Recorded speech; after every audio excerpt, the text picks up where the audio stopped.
तो union territory of Puducherry और दिल्ली, पुडुचेरी की 1963 में, दिल्ली की 1992 में जो है असेंबली, लेजिस्लेटिव असेंबली दे दी थी, and council of minister headed by chief minister. मतलब इन दो के ही चीफ मिनिस्टर होते हैं और काउंसिल ऑफ मिनिस्टर होती है यूनियन टेरिटरी में, बाकी नहीं है।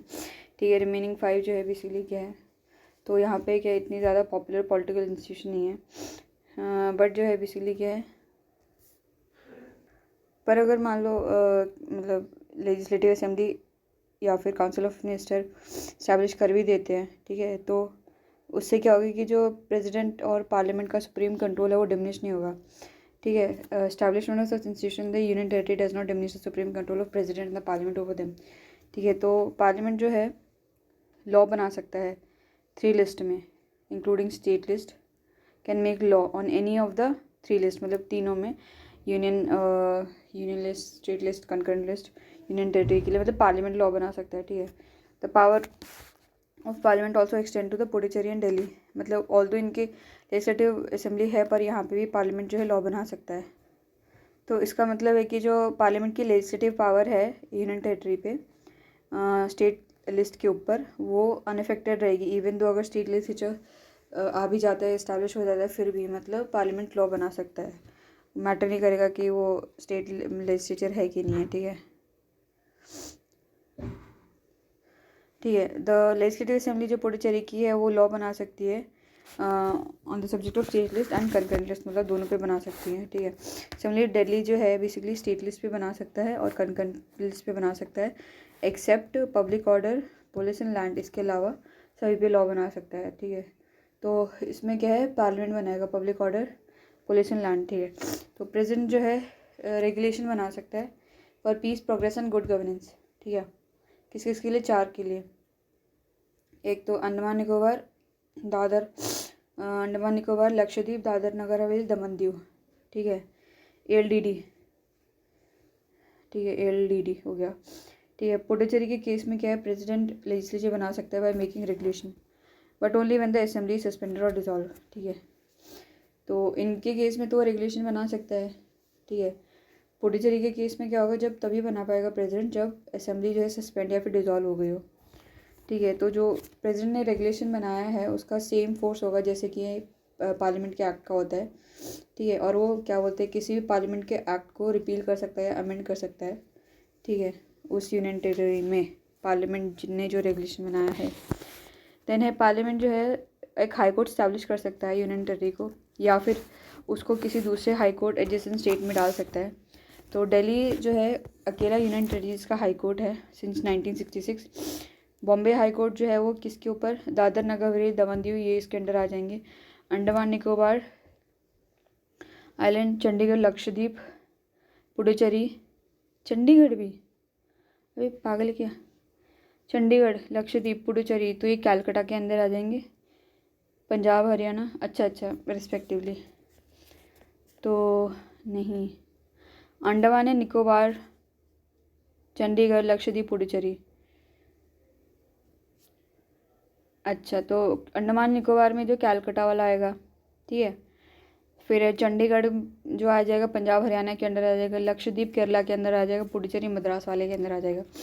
तो कॉन्स्टिट्यूशन ने कोई सेपरेट प्रोविजन नहीं दे रखा है एक्वायर्ड टेरिटरी के एडमिनिस्ट्रेशन के लिए उसको कैसे करेंगे, बट कॉन्स्टिट्यूशन ने बोला है कि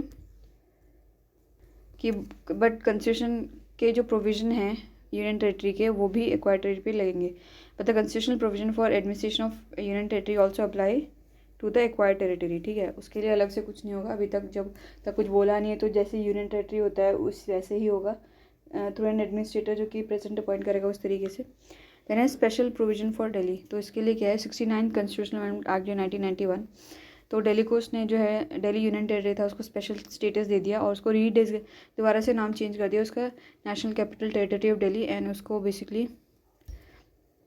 तो उसका जो एडमिनिस्ट्रेटर है वो लेफ्टिनेंट गवर्नर होगा उसका नाम। ठीक है, तो ये इसके थ्रू एक लेजिस्लेटिव असेंबली क्रिएट की और एक काउंसिल ऑफ मिनिस्टर भी बना। ठीक है, पहले क्या था, दिल्ली क्या है एक मेट्रोपॉलिटन काउंसिल था एंड एक एग्जीक्यूटिव काउंसिल थी, अभी काउंसिल ऑफ मिनिस्टर है, पहले मेट्रोपॉलिटन काउंसिल और एक एग्जीक्यूटिव काउंसिल थी। तो जो उसकी स्ट्रेंथ होती है असेंबली की वो 70 मेंबर फिक्स कर रखी है, तो लोग इसको डायरेक्टली इलेक्ट करेंगे। जो असेंबली में जाएंगे, directly elected by people, 70 people जो जाएंगे, ठीक है। देन इलेक्शन जो है इलेक्शन कमीशन ऑफ इंडिया कराएगा, ठीक है। देन असेंबली जो है लॉ बना सकते हैं सारे क्या बोलते हैं मैटर पे, state list and concurrent list में, except public order, police and land, ठीक है। जो लॉ है पार्लियामेंट का वो क्या बोलते हैं, अगर मान लो स्टेट लिस्ट और कंकरेंट लिस्ट पे पार्लियामेंट ने लॉ बनाया तो वो जो असेंबली का लॉ है इस पर प्रिवेल करेगा, बट द लॉ जो है of parliament prevail over those made by the assembly, अगर इस केस में बना दिया तो, ठीक है। तो काउंसिल ऑफ मिनिस्ट्री की स्ट्रेंथ कितनी है, 10% ऑफ टोटल स्ट्रेंथ, मतलब 70 तो वैसे हैं तो इसकी 7 हो जाएगी total strength of the assembly, ठीक है। दैट इज़ 7 है ना। तो 1 chief minister and 6 other minister होंगे इसमें, ठीक है। 6 से ज़्यादा मिनिस्टर नहीं होंगे। तो चीफ मिनिस्टर जो है इसको प्रेसिडेंट अपॉइंट करेगा, नॉट द गवर्नर। यूजुअली क्या होता है चीफ मिनिस्टर को, मतलब जो चीफ मिनिस्टर होता है गवर्नर करता है, पर यहाँ पे प्रेसिडेंट करेगा, ठीक है। अदर मिनिस्टर जो है वो भी प्रेसिडेंट ही अपॉइंट करेगा on advice of chief minister. अच्छा ठीक है, इतनी इंपॉर्टेंट है क्योंकि कैपिटल है भाई, कुछ तो इज्जत देनी पड़ेगी। तो मिनिस्टर जो है प्लेजर ऑफ द प्रेसिडेंट के टाइम पे होल्ड करेंगे। काउंसिल ऑफ मिनिस्टर जो है असेंबली को कलेक्टिवली रिस्पॉन्सिबल है। देन है council of minister headed by chief minister, aid and advise lieutenant governor in exercise of his function except so far required to act in his discretion, जहाँ पे उसको चाहिए कि वो डिस्क्रिशन में काम करे, उसके अलावा वो हर जगह अपने क्या बोलते हैं गवर्नर जो है अपनी मर्जी से काम कर सकते, मतलब उसके एड एंड एडवाइस पे करेगा, ठीक है। अगर डिफरेंस आता है ऑफ द ओपिनियन तो governor the difference of opinion between lieutenant governor and minister, तो लेफ्टिनेंट गवर्नर क्या करेगा, वो मैटर जो प्रेसिडेंट को दे देगा for decision and act accordingly, तो जैसे प्रेसिडेंट बोलेगा भाई वैसे करेगा ये, ठीक है। नॉर्मल सिचुएशन डिस्क्रिप्शन में तो वो कुछ कर ही नहीं सकते, और नॉर्मल सिचुएशन में जब उनको मतलब एडवाइस देनी पड़ेगी तो उस केस में अगर वो उसको मतलब पंगे हो जाते तो वो प्रेसिडेंट को दे देगा, प्रेसिडेंट जैसे बोलेगा वैसे करेगा, ठीक है। अगर मान लो दिल्ली में क्या होता है कि ऐसी सिचुएशन आ जाती है जहाँ पे कि एडमिनिस्ट्रेशन जो है वो जो कॉन्स्टिट्यूशन के प्रोविज़न हैं उसके अकॉर्डिंगली नहीं हो रहा है, तो प्रेसिडेंट जो है क्या कर सकता है, सस्पेंड कर सकता है there above provision operation and make the necessary incidental और consequential provision for administrating the territory, ठीक है। When a situation arises when the administration of the territory cannot be carried on in accordance with the above provision, the president can suspend their operation and जो है make necessary incidental or consequential provision for administration of the territory. In brief, मतलब short में क्या है, अगर जो है failure of the constitutional machinery होती है तो प्रेसिडेंट जो है प्रेजेंट रूल इम्पोज हो जाएगा उस टेरिटरी में, ठीक है, यूनियन टेरिटरी में मतलब। तो ये कैसे होगा, या तो अगर गवर्नमेंट रिपोर्ट करेगा प्रेसिडेंट को तब, या फिर अदरवाइज भी कर सकता है। तो जो है ये प्रोविज़न जो है 365 जो उसके जैसा रिसेंबल करता है, जो कि प्रेसिडेंट रूल के साथ में डील करता है स्टेट में जब प्रेसिडेंट रूल लगेगा। तो लेफ्टिनेंट गवर्नर है उसको पावर है कि वो ऑर्डिनेंस प्रोमulgate कर सकता है during recess of the assembly, मतलब असेंबली नहीं है तो ऑर्डिनेंस के थ्रू वो कुछ प्रोमulgate कर सकता है, ठीक है। देन है ऑर्डिनेंस का जो सेम मतलब एक्ट फोर्स होता है जैसे कि असेंबली के एक्ट का हो जाएगा, जैसे लॉ होता है, ठीक है। जो एवरी सच ऑर्डिनेंस जो है उसको जो है असेंबली अप्रूव करे विद इन 6 वीक्स, जैसे ही वो रिसेंबल हो ना उसके 6 वीक्स के अंदर अंदर उसको मतलब वो क्या अप्रूव करे तभी आगे होगा, फर्दर चलेगा, नहीं तो नहीं चलेगा, ठीक है।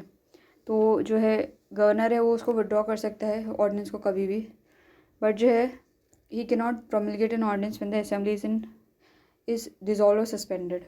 हाँ अच्छा, अगर असेंबली डिज़ोल्व हो जाती है फिर सस्पेंड हो जाती है तो उस केस में वो ऑर्डिनेंस नहीं लेके आएगा क्योंकि असेंबली का कोई नामो निशान ही नहीं है, ठीक है। और नो सच जो है ऑर्डिनेंस कैन बी प्रोमulgate और withdrawn without the prior permission of president, ठीक है।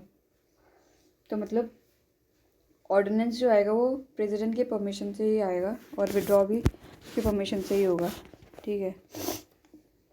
तो लेफ्टिनेंट गवर्नर कहाँ पे, लेफ्टिनेंट गवर्नर हैं 3 जगह पे हैं, एक तो अंडमान निकोबार में, दिल्ली में है और पुडुचेरी में है, ठीक है। बाकी जगह सारी जगह पे चंडीगढ़, दादर नगर हवेली, लक्षद्वीप, इसमें दमन दीव, इनमें एडमिनिस्ट्रेटर है, ठीक है। तो अंडमान निकोबार जो है वो कैलकाटा हाईकोर्ट के अंदर आएगा, चंडीगढ़ पंजाब, दादर नगर हवेली बॉम्बे, दमन दीव भी बॉम्बे, दिल्ली का सेपरेट है, लक्षद्वीप केरला में आएगा, पुडुचेरी मद्रास में आएगा। दिल्ली और पुडुचेरी इन्हीं की लेजिस्लेटिव असेंबली, और किसी की नहीं है। Then advisory committee of union territory, तो under government of India allocation of business rule 1961, तो मिनिस्ट्री ऑफ होम अफेयर जो है दैट इज अमित शाह, तो नोडल मिनिस्ट्री रहेगी for all matter of union territory relating to legislation, finance, budget, service and appointment of lieutenant governor and administrator. ठीक है, तो home ministry देखेगी भाई इन सब चीज़ों को। तो जितने भी 5 union territories without legislature that is Andaman Nicobar, Chandigarh, Daman Diu, Dadra Nagar Haveli, Lakshadweep, तो क्या है, have the form of home ministers advisory committee, home ministers forum, have forum of home ministers advisory committee. ठीक है, पब्लिक एडमिनिस्ट्रेटर्स एडवाइजरी कमेटी। ठीक है, तो जो होम मिनिस्टर एडवाइजरी कमेटी जो है इसको चेयर करेगा होम मिनिस्टर, यूनियन का होम मिनिस्टर, और जो एडमिनिस्ट्रेटर्स एडवाइजरी कमेटी है उसको चेयर करेगा administrator of the concern UT. ठीक है, जिस भी स्टेट में HMAC है वहाँ पे होम मिनिस्टर चेयर करेगा, जहाँ पे भी एडमिनिस्ट्रेटर एडवाइजरी कमेटी है वहाँ पे जो भी एडमिनिस्ट्रेटर है वो चेयर करेगा। ठीक है, member of parliament elected member from the local bodies, example district panchayat, municipal council of the respective UT are the member of this committee. ठीक है, जो भी MP होंगे या फिर इलेक्टेड मेंबर होंगे वो इसके मेंबर होंगे। ठीक है, तो ये कमेटी क्या करेगी, बेसिकली जो है डिस्कशन करेगी relating to social and economic development of the UT से रिलेटेड।